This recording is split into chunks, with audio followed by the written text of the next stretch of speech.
नमस्कार विद्वान साथियों, आज मैं आपके सम्मुख लेके आया हूं भुगतान शेष खाते के संबंध में विस्तृत जानकारी। अगर आपको ये वीडियो पसंद आए तो इसे लाइक जरूर करें और बेल आइकन में जाके बेल जरूर दबाएं और मेरा चैनल सब्सक्राइब भी जरूर करें। तो भुगतान शेष जो समझने से पहले एक इसका व्यापार शेष का जो इसका अंग है भुगतान शेष, इसको समझ लेते हैं। व्यापार शेष को भुगतान शेष का एक अंग है। व्यापार शेष का संबंध व्यापार की केवल दृश्य मदों से है, मतलब जिसको हम देख सकते हैं, छू सकते हैं। तो किसी देश में कुल दृश्य निर्यात एवं कुल दृश्य आयात, यानी कि जो विजिबल है ऐसी वस्तुएं और जो निर्यात करते हैं और जो आयात करते हैं कि मूल्य में जितना अंतर होता है उसे देश का व्यापार शेष कहा जाता है। दृश्य मदों में भौतिक वस्तुएं जैसे मशीन, कपड़ा, सीमेंट आदि सम्मिलित हैं। अब अगर हम इसको सूत्र रूप में एक संक्षेप में एक पंक्ति में बताना चाहें तो बता सकते हैं, भाई व्यापार शेष बराबर है कुल दृश्य मदों का निर्यात माइनस कुल दृश्य मदों का आयात। अब भुगतान शेष हम देखते हैं। भुगतान शेष जो है एक विस्तृत शब्द है और इसके अंतर्गत व्यापार शेष के अतिरिक्त अन्य चीजें भी आती हैं। भुगतान शेष व्यापार शेष की तुलना में एक अधिक विस्तृत शब्द है। व्यापार शेष का संबंध व्यापार की केवल दृश्य मदों से है, जबकि भुगतान शेष में 3 प्रकार के आर्थिक सौदे मदें शामिल होते हैं। यहाँ पे मैंने हालांकि 3 सौदे लिए हैं, इसके अलावा इसमें और भी सौदे आ जाते हैं जिसका थोड़ा सा जिक्र आगे भी किया गया है।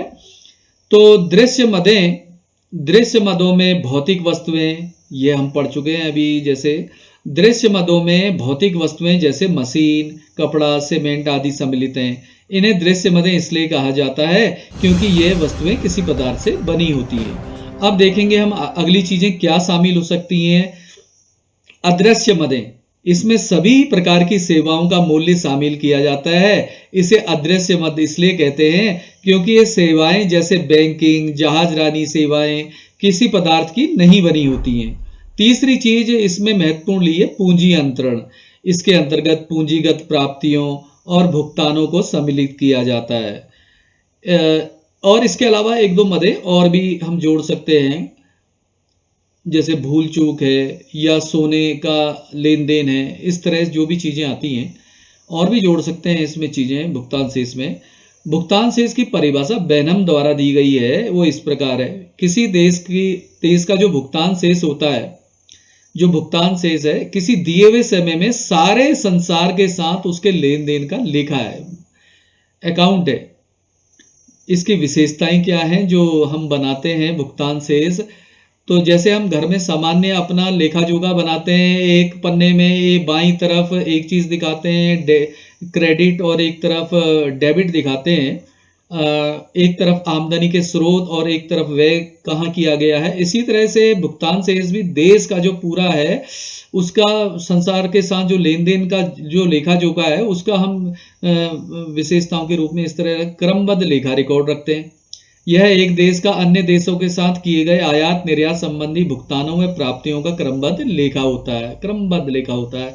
किस डेट में क्या किया, वर्ष भर में निश्चित समय अवधि होती है। ये समय की एक निश्चित अवधि प्राय 1 वर्ष का लेखा जोखा होता है।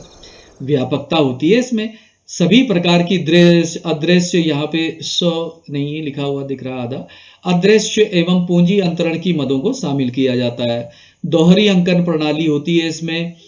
दोहरी लेखा अंकन प्रणाली के आधार पर ही भुगतान में प्राप्तियों का लेखाबद्ध किया जाता है और स्वतः संतुलित होती है। दोहरी लेखांकन प्रणाली लेखा दृष्टिकोण से स्वतः ही भुगतान शेष को संतुलन में रखती है और अंतर समायोजन भी होता है। वास्तविक व्यवहारों में जब कभी कुल प्राप्तियों में भुगतानों में अंतर हो जाता है तो इनको समायोजित करने की आवश्यकता पड़ती है। अब देखते हैं, ये 2 शब्द हमने सुने थे, अर्थ दोनों के देख लिए हैं। अब इनका अंतर करते हुए देखते हैं व्यापार शेष और भुगतान शेष में। व्यापार शेष आयात तथा निर्यात वस्तुओं अर्थात दृश्य वस्तुओं की सूची होती है जो एक वर्ष में लेखा जोखा होता है जो। अब भुगतान शेष में सभी दृश्य तथा अदृश्य वस्तुएं, उपहार तथा पूंजीगत वस्तुएं शामिल होती हैं। अब व्यापार शेष जो है एक संकुचित धारणा है, यह भुगतान शेष का एक भाग है। भुगतान शेष एक विस्तृत धारणा है।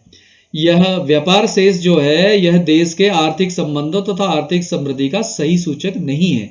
तो सही सूचक क्या है फिर? यह देश के भुगतान शेष जो है देश के आर्थिक संबंधों तथा आर्थिक समृद्धि का सही सूचक है। यह अनुकूल और प्रतिकूल हो सकता है और भुगतान शेष जो है लेखा की दृष्टि से सदा संतुलित रहता है। भुगतान शेष की संरचना अथवा संगठक, इसके कौन कौन से और से भाग होते हैं? भुगतान शेष की संरचना में दो प्रकार के खाते सम्मिलित होते हैं। देखिए, एक चालू खाता होता है और एक पूंजी खाता होता है। और चालू खाते में जैसे करंट ट्रांसफर अगर हो रहा है तो भाई जो भी धनराशि है उसमें हम अगर चालू खाते में कन्वर्टेबिलिटी पूरी मिल जाती है तो हम उस धनराशि में उसको पैसा वापस करेंगे। अगर पूंजी खाता होगा तो सोने में अगर हो रहा है तो सोने का ट्रांजैक्शन उसको करेंगे। अगर हमारा लेन देन पूंजी खाते में पूर्ण परिवर्तनीय हो जाए देश का तब, और इससे विश्वसनीयता भी बढ़ जाएगी मुद्रा की। अगर पूंजी खाते में पूर्ण परिवर्तनीय अगर कोई चीज हो जाती है तो। अब देखिए चालू खाता समझते हैं। चालू खाता वह खाता है जिसमें वस्तुओं और सेवाओं के आयात और निर्यात एवं एक पक्षीय भुगतानों का हिसाब किताब रखा जाता है। चालू खाते के अंतर्गत उन सभी लेन देनों को सम्मिलित किया जाता है करते हैं जो वर्तमान वस्तुएं सेवाओं के आयात निर्यात के लिए किए जाते हैं। संक्षेप में चालू खाते के अंतर्गत वास्तविक व्यवहार लिखे जाते हैं। अब देखना है कि भुगतान शेष जो खाते हैं अर्थ एवं संगठक, इसकी संरचना एवं संगठक को देखते हैं। अभी जो हमने चालू खाता और पूंजी खाता देखा तो दृश्य व्यापार शेष या दृश्य व्यापार खाता आ रहा है, अदृश्य व्यापार शेष या अदृश्य व्यापार खाता इसमें शामिल है और एक पक्षीय अंतरण है। अब पूंजी खाते में क्या आएंगे? जो भी सरकारी सौदे हैं, गैर सरकारी अथवा निजी सौदे हैं, प्रत्यक्ष निवेश है और पोर्टफोलियो निवेश। पोर्टफोलियो मीनिंग होता है कि भाई जो डिपार्टमेंट है देश में, चाहे रेलवे डिपार्टमेंट है, फाइनेंस डिपार्टमेंट है, एजुकेशन डिपार्टमेंट है, उसमें निवेश किया जा रहा है। पर्यटन है या मोबाइल है या संचार है, कोई भी डिपार्टमेंट है उसमें जो इन्वेस्टमेंट किया जाता है वह होता है। तो अब चालू खाते की मदें देख लेते हैं। जो इसके आइटम्स होते हैं, क्या क्या चालू खाते में आता है। दृश्य वस्तुओं का आयात तथा निर्यात, ये शब्द ऐसे आया है। तो दृश्य वस्तुओं का आयात तथा निर्यात। अदृश्य मदें, निम्नलिखित मदें होती हैं अदृश्य मदों में। यात्रियों का खर्च, व्यापारिक उपक्रमों की सेवाएं, यातायात, बीमा, विशेषज्ञों की सेवाएं, निवेश आय, सरकारी लेन देन और एक पक्षीय हस्तांतरण। तो चालू खाते की जो विशेषताएं भी देख लेते हैं साथ में कि क्या विशेषताएं निकल के आई कि जितनी भी सभी निर्यातों वस्तुओं और सेवाओं को धनात्मक रूप मदों में गिना जाता है, प्लस पॉजिटिव में। सभी आयात वस्तुओं तथा सेवाओं को ऋणात्मक मदों में गिना जाता है। चालू खाते की विशेषताएं जो अन्य हैं आगे देखते हैं। वस्तुओं के निर्यात एवं आयात के शेष को, जो वस्तुओं के निर्यात एवं आयात के शेष को व्यापार शेष कहा जाता है। सेवाओं तो व्यापार शेष कहा जाता है। सेवाओं के निर्यात एवं आयात के शेष को अदृश्य व्यापार शेष कहा जाता है। तो यहाँ अगर वस्तुओं का निर्यात आयात होगा तो व्यापार शेष है, अगर सेवाओं का निर्यात आयात का शेष है तो अदृश्य व्यापार कहा जाएगा। एक पक्षीय प्राप्तियों को धनात्मक मदें माना जाता है। तीनों शेषों, ये तीन शेष हैं, क्या क्या है वो हमारा दृश्य हो गया, अदृश्य हो गया और पूंजी खाते का तीनों शेषों अर्थात दृश्य व्यापार शेष, अदृश्य व्यापार शेष, एक पक्षीय अंतरण शेष के शुद्ध मूल्य को शेष कहा जाता है। अब पूंजी खाते को हम विस्तृत रूप से समझते हैं। यह वह खाता है जो एक देश के निवासियों एवं शेष विश्व के निवासियों के द्वारा किए गए उन समस्त सौदों से लेन देन संबंधित होता है जिनसे किसी देश की सरकार और निवासियों की परिसंपत्तियों और दायित्वों में परिवर्तन होता है। जैसे जो देश के निवासी हैं उसने जो विश्व के अन्य देशों से जो सौदा लेन देन से संबंधित तो है ही, वैसा ही व्यापार से इसकी तरह, लेकिन इसमें सरकार निवासियों की परिसंपत्तियों का लेन देन होता है, पूंजी का लेन देन होता है। पूंजी खाता जो होता है पूंजी सौदों, निजी एवं सरकारी पूंजी, अंतरणों और बैंकिंग पूंजी प्रवाह का अंक रिकॉर्ड है, इसको रिकॉर्ड कर किया जाता है, पूरा हिसाब किताब बनाया जाता है। पूंजी खाता ऋणों और दावों के बारे में बताता है। पूंजी खातों की मदें क्या क्या आता है इसमें शामिल, क्या क्या मदें आइटम होते हैं? सरकारी सौदे, जितने भी सरकारी डील्स हुई हैं, जो भी सरकारी डील हुई है, विदेशों से संपत्ति, कंप्यूटर, कोई भी मशीनरी इत्यादि। गैर सरकारी या निजी सौदे कोई भी हुए हैं वे सभी। विदेशी प्रत्यक्ष विनियोग, अगर विदेशी लोग प्रत्यक्ष निवेश कर रहे हैं किसी जगह में तो यह भी शामिल होता है। डिपार्टमेंट पोर्टफोलियो में विनियोग किया जा रहा है, वह भी सम्मिलित होता है पूंजी खाते में। इसकी विशेषताएं क्या निकल के आती हैं? वे सभी पूंजीगत सौदे जिनके कारण विदेशी मुद्रा का प्रवाह देश में होता है, इन्हें भुगतान संतुलन पूंजी खाते में धनात्मक मदों के रूप में लिखा जाता है। मतलब जो विदेशों से हमको मिला, जो चीजें मुद्रा भारत में आई, वो उदाहरण के लिए गैर निवासियों द्वारा भारत में प्रत्यक्ष विनियोग अथवा शेष विश्व से ऋण, ये सभी हमारे धनात्मक रूप में आएंगे। वे सभी पूंजीगत सौदे जिनके कारण विदेशी मुद्रा का प्रवाह देश से बाहर जाता है, उन्हें भुगतान संतुलन के पूंजी खाते में ऋणात्मक माइनस मदों में लिखते हैं। जैसे टाटा कंपनी द्वारा विदेश में किसी फर्म को खरीद लिया तो पैसा वहां चला गया।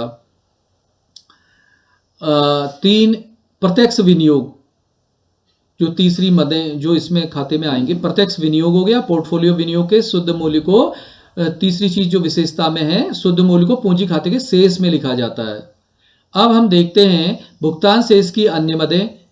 जैसे जो मैंने कहा था कि वहां 3 ही मदें हमने पढ़ी हैं, और मदें भी इसमें शामिल की जा सकती हैं। चालू तथा पूंजी खाते की मदों के अतिरिक्त मदें हैं कि भाई भूल चूक है, सरकारी रिजर्व सौदे हैं, इनका भी हम लेन देन या हिसाब किताब दिखा सकते हैं।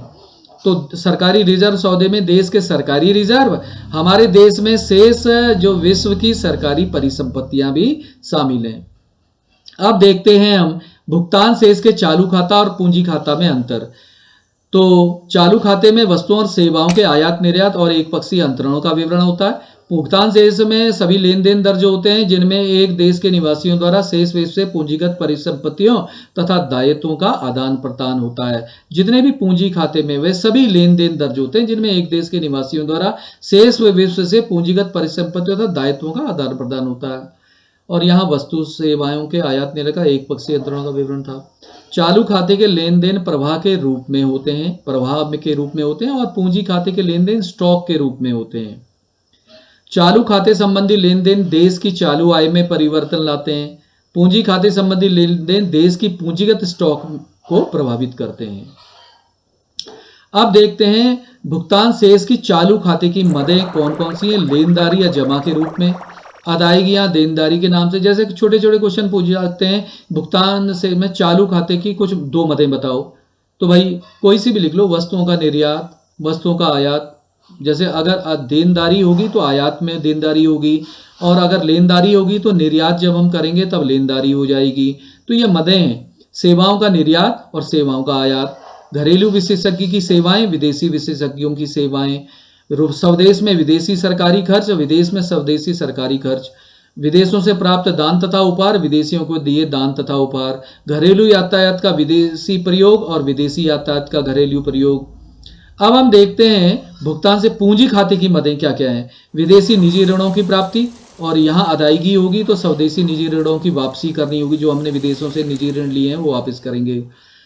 तो ये खाते के किस तरफ जाएंगे? एक हमारे जो हमने रिसीव किया क्रेडिट हुआ, और ये डेबिट हुआ।